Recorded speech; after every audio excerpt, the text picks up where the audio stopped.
just like the sound of it.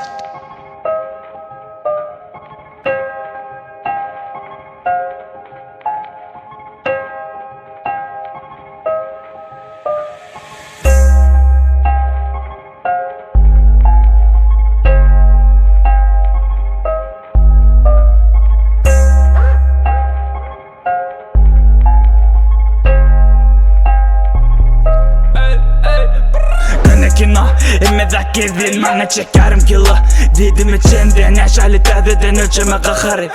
Yazarım insin qulluğa Köndə şəkərim yönü qızıldın Hip hop'un dörütər tədə nesil Alındı qızıldın tədə kesil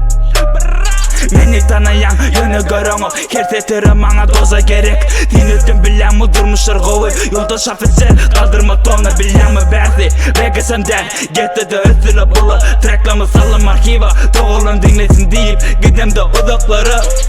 Yukarı deretten çoğum ya Mene çok bile Bana dedin olacak ya Dinlesinler Bana dedin olacak ya Dinlesinler Bana dedin olacak ya Çektim içime hemmesini Gezer dermin Yeğenimde bak hip hop Setirlem deli yüzüme baksın Cevabım yok oraya seresi Nigga sen yerli gelme Tanışan köp Ükken o geri Basana doğru deliden deli Durmuşum bekle Hulu gülyali Garip burada diye Eştiren ok Treklam beynini deştime bro Hip hop'un için tezece fon Sağ cep yüzüne değdi mi cem Seyretme yüzüme kızıldan gelen Ben bu hip hop'a gerekliyim gereği